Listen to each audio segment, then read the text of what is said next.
Sa mundong obsessed sa social media at latest na smartphone apps, isang misteryosong application ang unti-unting umusbong.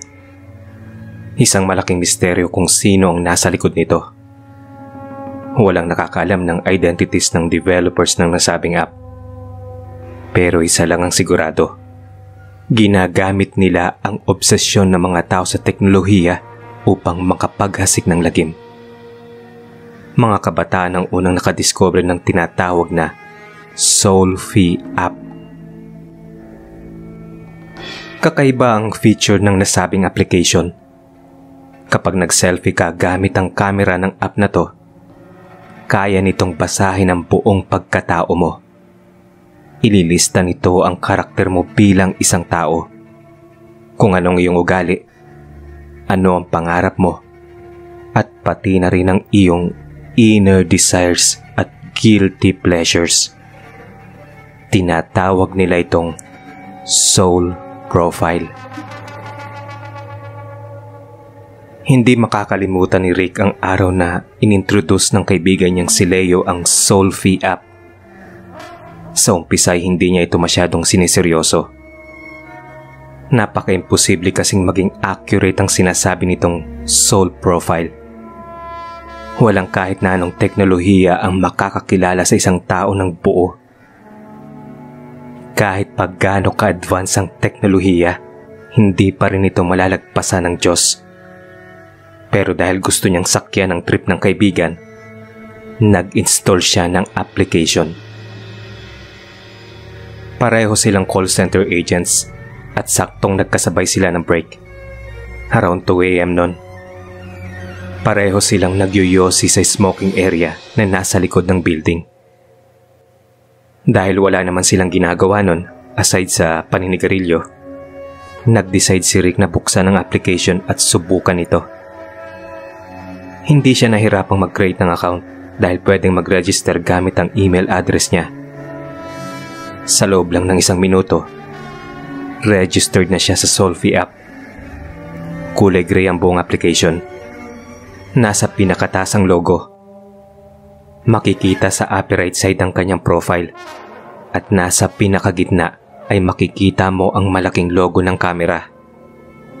May nakalagay doon na, "Click here to generate your soul profile." Pagkatapos i-click ang buto na yon, bumukas ang camera. May lumabas na instruction kung saan inuutusan siyang mag-ready for 10 seconds. Ginawa naman niya. At naggulat siya nang mapansing ini-scan siya ng camera na para bang isang barcode. Habang nagtitake ng selfie, ay napansin niyang parang nanlalamig ang kanyang katawan. Pero nawala sa isip niya yon nang makita ang kanyang soul profile. Ayon sa Solfie app, isa raw siyang introvert at hindi basta-bastang nag-o-open up sa mga bagong kakilala. Mas gusto raw niyang mag-observe sa paligid. Totoo yun, pero hindi pa rin sapat upang paniwalaan niya ang accuracy ng nasabing application. Kaya naman ipinagpatuloy niya ang pagbabasa. Nakalagay doon na 1 beses lang siyang nasaktan sa pag-ibig dahil sa babaeng nanloko sa kanya. At dahil doon, ay natakot na siyang magmahal. Muli, tama na naman ang sinabi ng application. Sa point na yon, kinilabutan na siya. Pero ang sabi niya, baka nakatsamba lang ito. Nagpatuloy siya at nakita ang iba pang sinabi ng application. Ayon dito, may daddy issues siya. Dahil hindi pa rin niya napapatawad ang kanyang ama nang minsan itong magloko sa kanyang ina. Matagal na panahon na yon, pero di pa rin niya nakakalimutan. Galit raw siya sa kanyang kuya dahil wala na itong ginawa kundi iparamdam sa kanya na wala siyang kwenta. Sabi din ng application, tila nawawala na siya ng pag-asa sa buhay. Sunod-sunod na ang mga katotohanang isinisiwalat ng application. To the point na tinatakpan na niya ang kanyang cellphone dahil ayaw na niyang makita ito ng kanyang kaibigan. Lalo pat napaka-pribado ng huling parte ng nasa soul profile niya. Nakalagay doon na kamakailan lang ay narealize niyang posibleng bisexual siya. Nakakaramdam kasi siya ng kakaiba pag magkasama sila ng kaibigang si Leo. Nagsiselo siya pag may babaeng lumalapit dito at para siyang nagiging possessive dito. Itinapon ni Leo ang upos ng sigarilyo at biglang lumapit sa kanya. Mabuti na lang at mabilis niyang naisara ang application at kaagad din niyang ibinulsa ang cellphone. Tinanong siya nito kung ano daw ang lumabas sa soul profile niya. Tumawa lang siya at sinabing puros kalokohan ang nabasa niya. Kinulit siya nito ng kinulit pero hindi talaga siya sumagot. Lumipas ang ilang araw, hindi pa rin mawala sa isip niya ang mga nakalista sa kanyang soul profile. Makailang beses rin niyang binasa yon dahil hindi pa rin siya makapaniwalang nahulaan ito ang buong pagkatao niya. Pero mula nang gamitin niya ang nasabing app, naramdaman niyang may kakaibang nangyayari na hindi niya maipaliwanag. Para kasing may nakamasid na sa kanyang palagi. Napansin rin niya na tila may bumubulong sa kanya. Pero hindi naman niya maintindihan kung anong sinasabi nito. Naisip nga niya na baka nababaliw na siya. Pero dahil doon, ay hindi na siya makapag-concentrate sa trabaho at hindi na rin siya makapagpahinga ng maayos. Napansin yun ng kanyang pamilya. Madalas kasi siyang tulala at nakatingin lang sa kawalan. May mga pagkakataon na tinatawag siya ng kanyang mga magulang pero tila wala siyang naririnig. Isang beses, ang kuya niya ang tumawag sa kanya. Galit ito nang malamang hindi na siya pumapasok sa trabaho. Muli, ipinamukha na naman ito sa kanya na wala siyang silbi sa kanilang pamilya. Pero walang mababasang emosyon sa mukha ni Rick. Nakaupo lang siya sa sala, kaharap ng TV. Pero halatang wala doon ang kanyang atensyon. Nilapitan siya ng kuya niya at kwinelyuhan. Sinubukan itong pigilan ng kanilang mga magulang. Pero galit na galit talaga ito. At ayaw magpapigil. Inundayan siya ng suntok ng kanyang kuya dahilan upang mapahiga siya sa sahig. Pero hindi pa rin siya umimik at hindi nagpakita ng indikasyon na nasaktan siya kahit na tumutugo na ang kanyang labi. Tila mas lalo lang nagalit ang kanyang kuya dahil naramdaman nitong wala siyang paki sa ginawa nito. Kaya muli siya nitong sinuntok ng paulit-ulit. Umiiyak ang mga magulang nila habang pinipigilan ng kuya niyang ayaw pa rin paawat sa pananakit sa kanya. Hanggang sa isang hindi inaasahang pangyayari ang nasaksihan nila. Muli sana siyang susuntukin ng kanyang kuya, pero hinawakan niyang kamao nitong nakatutok sa mukha niya. Blanko pa rin ang ekspresyon ni Rick. Ngunit kapansin-pansin ang kakaibang lakas nito. Napasigaw ang kuya niya nang naramdaman na para bang masisira na ang kamay nito dahil sa lakas niya. At ang mas gumulat sa kanya ay nang makita ang pag-itim na mga mata ni Rick. Nakaramdam ito ng takot nang mapansing tila sinasapian siya ng demonyo. Ngumiti si Rick. Hindi pa rin nagsasalita at basta na lang hinambalos ang kanyang kuya.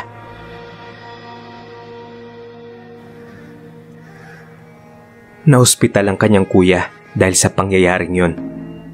Dahil naman sa hindi maipaliwanag na nangyari, nagdesisyon ang kanyang mga magulang na huwag muna siyang palabasin ng kwarto. Pinag-iisipan pa ng mga ito kung ano ang dapat gawin sa kanya.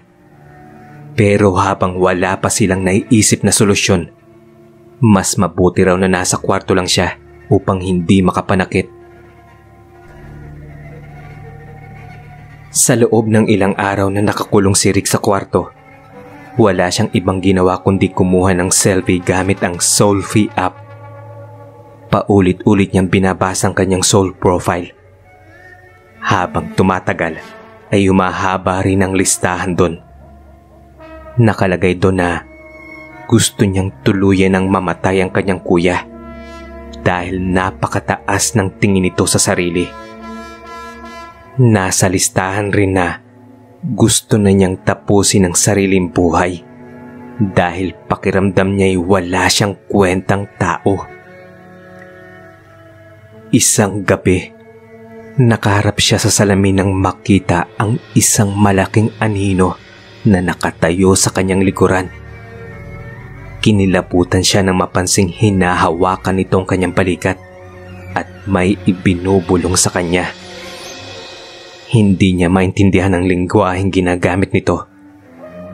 Pero nakakasiguro siya na kung ano man ang sinasabi nito, sinusunod niya pa rin kahit hindi niya maintindihan. Kinuha niya ang kanyang cellphone, binuksan ang Soulfie app at nag-take ng selfie. Pero laking gulat niya nang makita ang sarili sa kamera. Punong-puno ng sugat ang kanyang maputlang mukha. Lumuluha siya ng dugo at nagsisilabasan na ang mga ugat sa kanyang mukha. Sa takot ay nabitawan niya ang hawak ng cellphone at sumigaw. Muli na naman siyang binulungan ng anino at sa pagkakataong yun, tila mas matindi ang gusto nitong mangyari. Kusang gumalaw ang kanyang mga kamay at laking gulat niya nang mapagtantong sinasakal na niya ang sarili.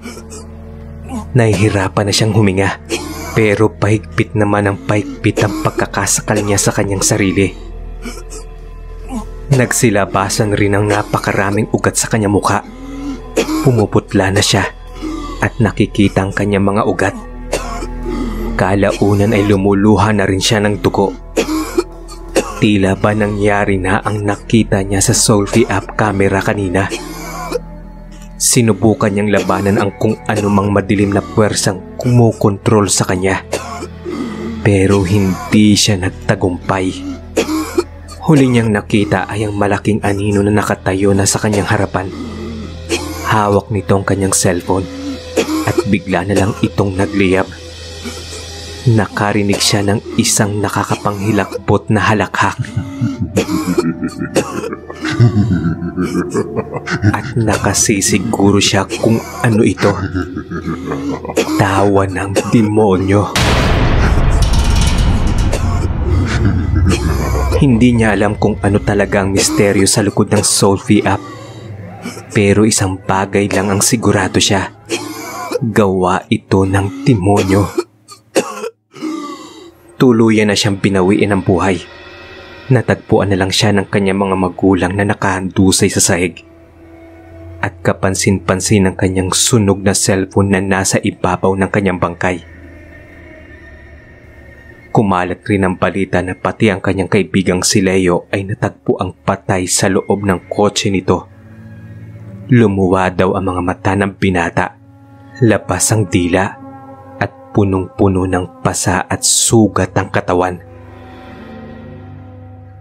Kapansin-pansin rin daw na hawak pa nito ang cellphone at makikita sa screen ang mga katagang, "Mabuhay ang Diablo."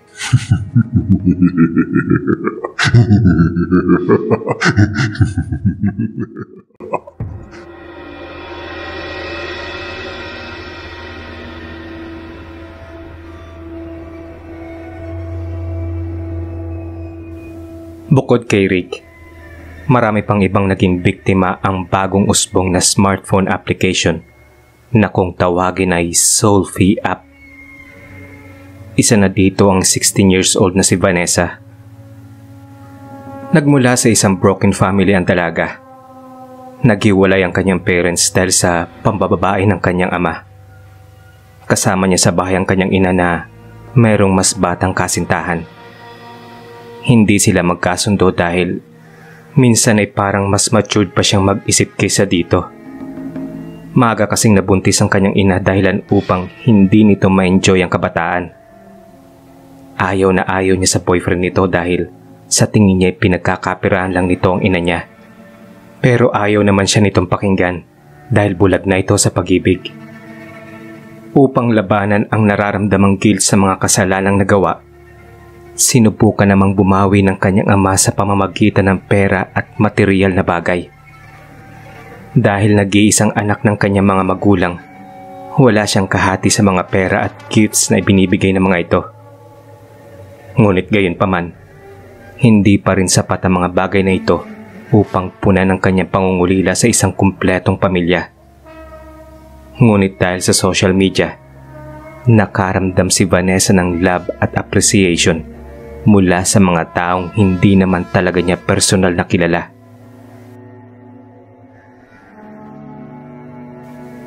Dahil likas na maganda at magaling sumayaw ang dalaga, mabilis na dumami ang followers niya sa mga social media platforms. Simpleng sayaw lang, pumapalo kagad ng 1,000 views ang video niya. Dahil dito ay tinitingala siya ng buong campus. Maraming lalaki nagkakagusto sa kanya. Gusto rin siyang kaibiganin ng mga taong gustong makisali sa kasikatan niya. Dahil dito ay mas lalo siyang naging conscious sa kanyang public image. Dahil marami naman siyang pera, hindi siya nahirapang bumili ng mga mamahaling produkto para sa kanyang skincare. Regular din siya sa gym at may dermatologist pa. Mula rin nung sumikat siya ay mas lalo pa siyang pinaulanan ng pera at gifts ng mga magulang niya upang i-maintain ang kanyang status. Hanggang sa hindi niya napansin na sumosobra na pala ang vanity niya. May mga hater siya na nagsasabing napaka-vain raw niya. Pero hindi niya pinapansin ang mga sinasabi ng mga ito. Kahit na labis-labis na ang kanyang ginagasto sa pagpapaganda, ayaw pa rin niyang tumigil. Punong-puno rin ng selfies niya ang kanyang social media. Bawat galaw, bawat lakad, bawat event ay meron siyang selfies. Sa katunayan, halos mapuno ng storage ng kanyang cellphone dahil sa dami niyang selfies.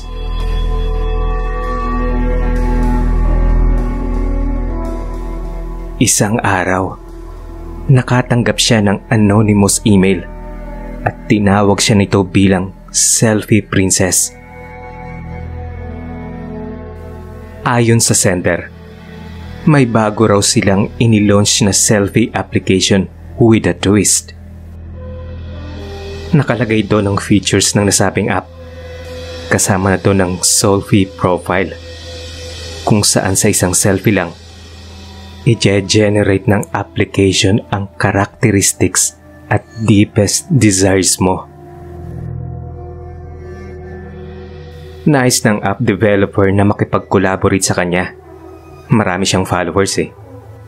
Makakatulong daw ang kasikatan niya upang maka-attract ng mas marami pang users ang selfie app. Ayaw niyang maniwala kasi akala niya scam yun.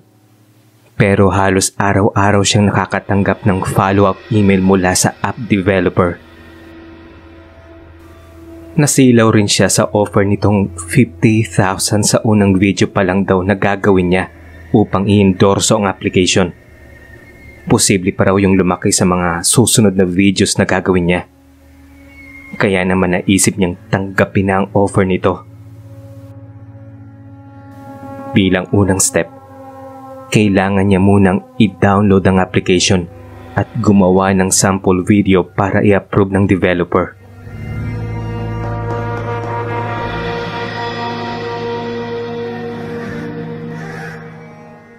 Sabado ng gabi nun, mag-isa siya sa kanyang kwarto.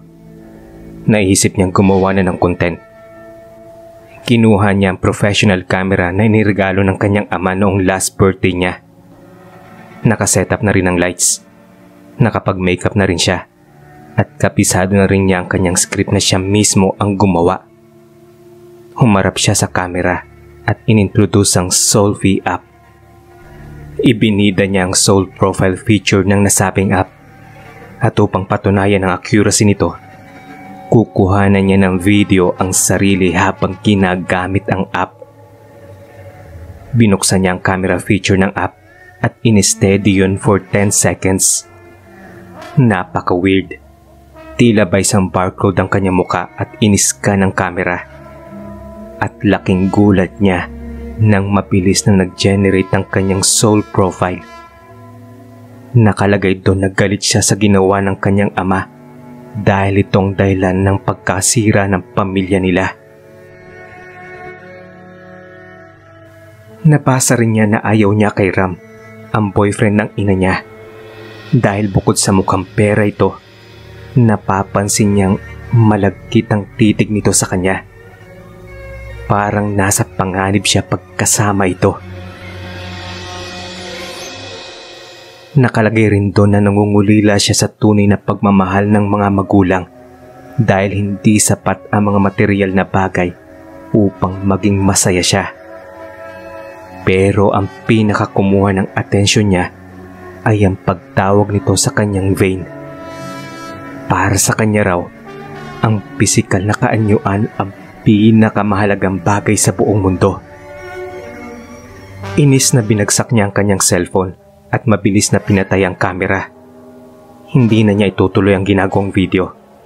Hindi na rin siya makikipag-collaborate sa app developer ng Solfie app. Isang malaking kalokohan ng app na to at walang katotohanan ng mga sinasabi. Hindi niya matanggap ang mga nabasa sa kanyang soul profile dahilan upang magalit siya. Ngunit laking gulat niya nang mapansin na parang may dumaan sa kanyang likuran. Hindi siya sigurado kung hangin lang ba yun o kung imahinasyon lang. Pero talagang nagtindigan ang kanyang balahibo. Pero nanlaki ang mga mata niya at tuluyang napasigaw nang humarap siya sa salamin. May nakita siyang isang malaking anino na nakatayo sa likod niya.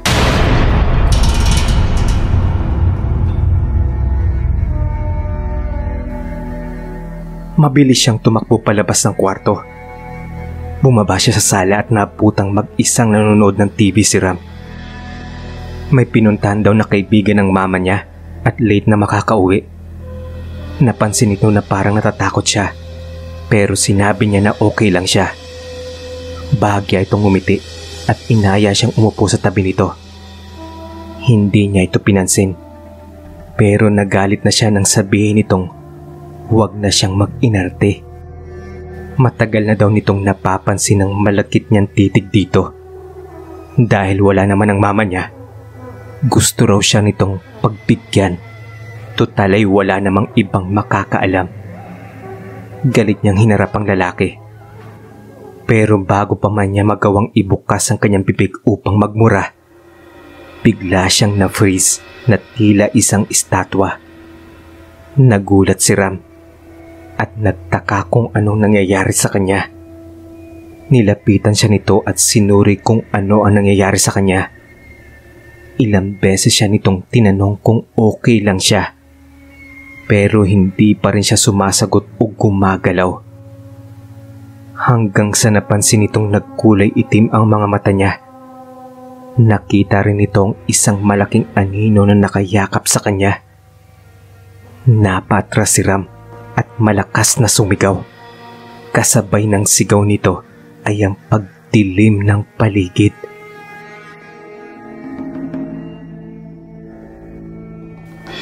Abot-abot ang kaba nito sa oras na yon. Bagaman patay ang ilaw, ramdam pa rin kasi nito ang presensya niya dahil naririnig nito ang kanyang paghinga. At nang muling bumalik ang liwanag, nakita na lang niya si Vanessa na may dala ng kutsilyo. At walang ano-ano'y sinaksak siya nito sa dibdib ng paulit-ulit. Bumagsak si Ram sa sahig habang patuloy pa rin sinasaksak ni Vanessa.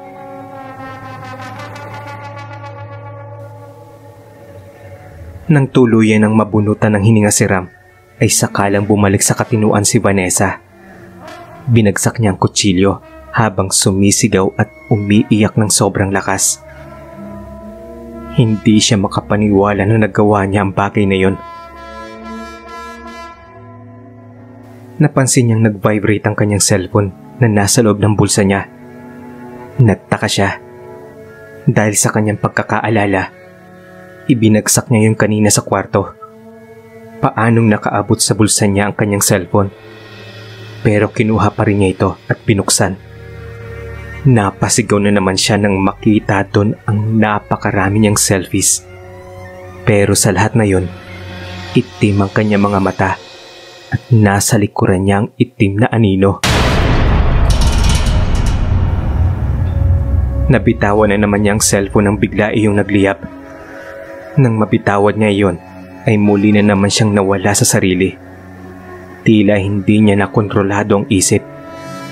Pinulot niya ang dugo ang kutsilyo at sinaksak ang sarili sa mata, dibdib at tiyan ng paulit-ulit. Habang ginagawa niya yon, ay naririnig niya ang isang nakakapangilabot na tawa. Tawa ng isang demonyo.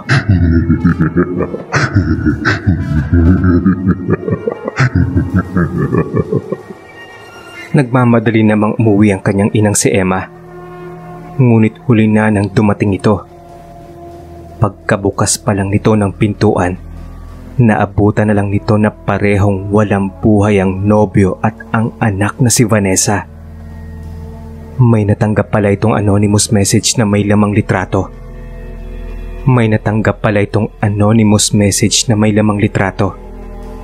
Makikita doon si Ram na nanonood ng TV at nakatayo sa harap nito si Vanessa na yakap-yakap ng isang malaking anino. At sa isang litratong iyon, kapansin-pansin ng isang maliit na logo na nasa ibabang bahagi ng larawan. Ang logo ng Solfi App.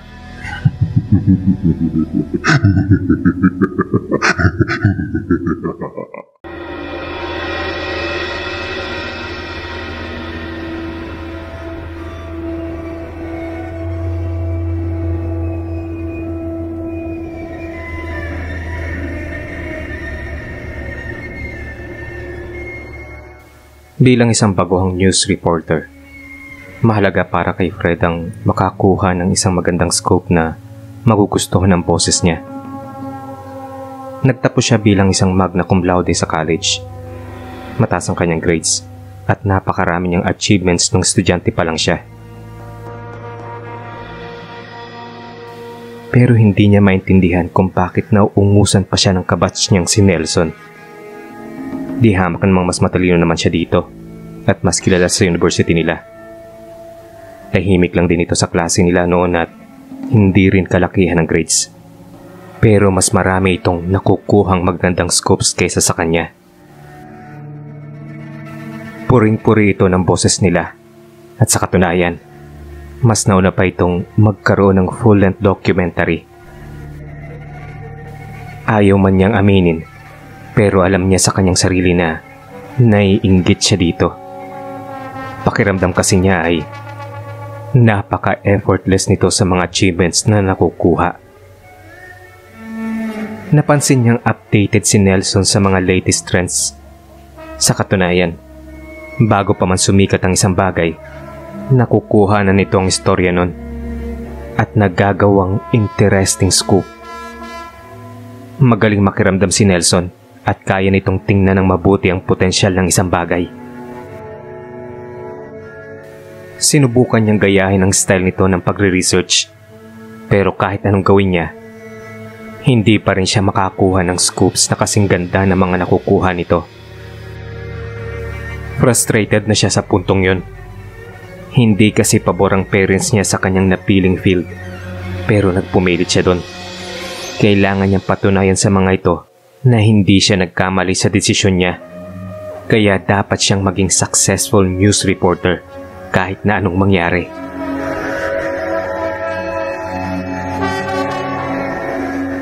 Isang gabi, nagmamadali si Nelson dahil may kailangan raw itong puntahan. Nabitawan itong hawak na folder na mabilis naman niyang pinulot. Imbis na ibigay yun kay Nelson, naisip niyang suriin muna ang laman ng folder bago yun ibalik. Nagmamadaling pumunta sa kanyang desk si Fred at binuksan ang folder ni Nelson. Marami siyang mga nakitang scoop doon. Ang iba ay hindi gaanong interesting. At may mga notes pa na nagsasabing kailangan pa ng further research. Pero isang topic ang kumuha ng kanyang atensyon. Ito ay ang tungkol sa Solvie app. Isang baguhang smartphone app na may special features. Sa isang selfie lang, kaya nitong mag-generate ng Solvie profile kung saan lalabas ang karakteristik mo bilang isang tao at pati na rin ang inner desires mo.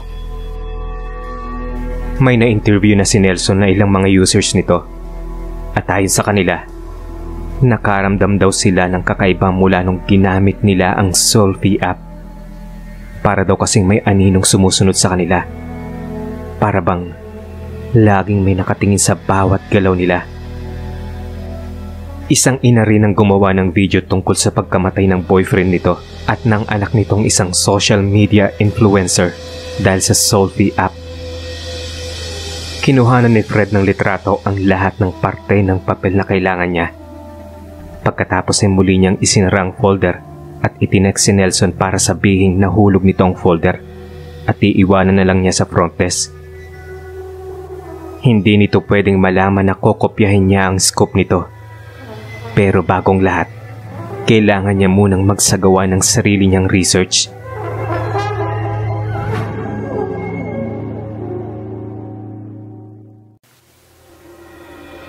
Kinagabihan, una niyang ginawa ay ang mag-install ng app. Sa totoo lang, hindi siya naniniwalang may kakaiba o nakakatakot sa nasabing app. Maaaring napaparanoid o nag-hallucinate lang yung ibang users kung kaya't may mga napapansin silang nakasunod sa kanila. Kaya hindi siya natakot na mag-take ng selfie. Gusto ko niyang patunayan sa kanyang report na mali ang iniisip ng ibang tao at isa lang itong normal na application. Mag-isa lang siya noon sa mini office niya sa bahay. Binuksan niya ang camera ng Solvie app at sinunod ang direksyon na kailangan niya itong i-steady for 10 seconds. Sa totoo lang, nawirdohan siya na parang iniska ng camera ang kanyang mukha. Habang nangyayari yon, ay nagtindigan ang kanyang palahibo.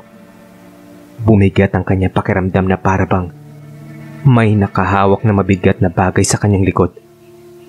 Pero nawala yun sa isip niya nang lumabas na ang kanyang soul profile. Unang-unang nakalagay doon ay ang kanyang katalinuhan na naging dahilan upang maging achiever siya. Nakalagay din doon ang kanyang passion sa journalism at ang kagustuhan niyang patunayan sa mga magulang na tama ang desisyon niyang maging reporter. Ayon din sa kanyang soul profile, siya ang tipo ng tao na perfectionist at gagawin ang lahat upang makamit ang nais. Pero hindi na niya nagustuhan ang mga sumunod na nasa listahan. Nabasa niya doon na para raw siyang nawawala ng kumpiyansa sa kanyang sarili. Threatened na raw siya sa success ng iba at tumitindi na raw ang kanyang inggit kay Nelson.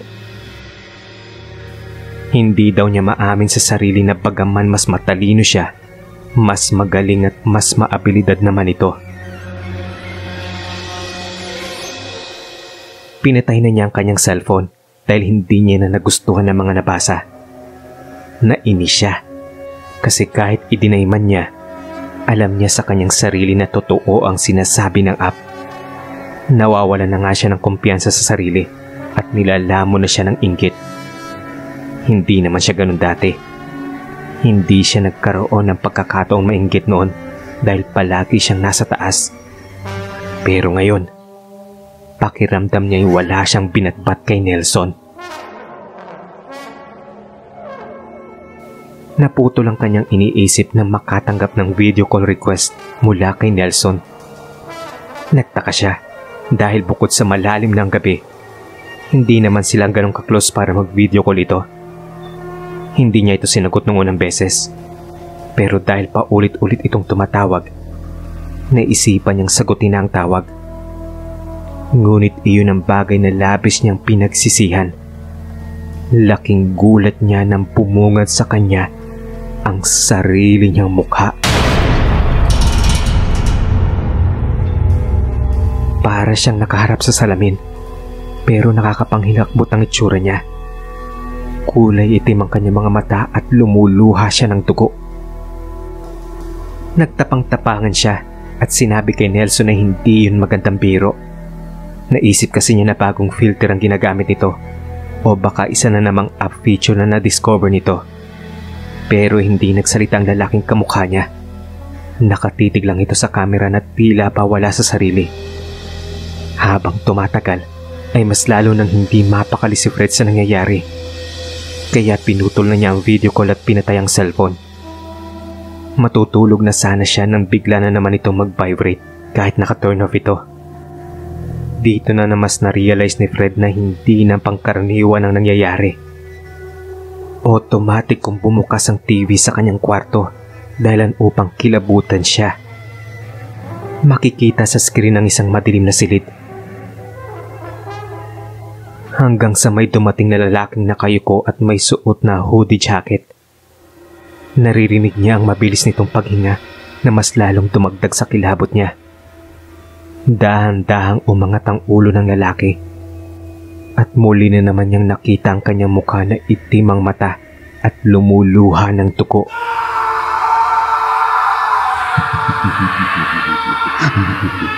Napasigaw siya sa takot nang ngumisi ang kamukha niya at humahalakak na tila isang demonyo.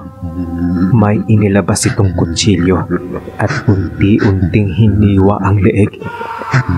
Muling napasigaw si Fred nang makitang nagkaroon din ng sugat ang kanyang leeg. Kung ano ang ginagawa ng kamukha niya ay nangyayari din sa kanya.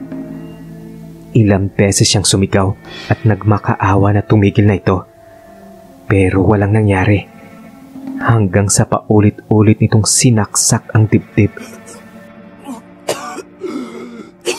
Nakaramdam si Fred ng kakaibang sakit na di niya maipaliwanag. Nagpagulong-gulong na siya sa sahig dahil sa sakit. Walang tigil ang kanyang pagsigaw. Narinig naman niya ang kanyang mga magulang na kinakalampag ang kanyang pintuan. Ngunit hindi siya makapagsalita. Nagpatay sindi ang ilaw sa kanyang kwarto. Pero kapansin-pansin ang isang malaking anino na nakatayo sa kanyang harapan. Muli na naman nag-vibrate ang kanyang cellphone. Sa pagkakataong yun, ay lumulutang na ito at bigla na lang nagliyab sa ere. Muli siyang napatingin sa telebisyon at nakita ang kanyang kamukha na unti-unting nag-fade. At nanlaki ang kanyang mga mata sa sunod na nakita.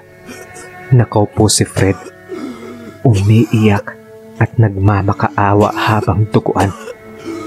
Nasa likuran na nito ang malaking anino at walang awang sinasakalang lalaki.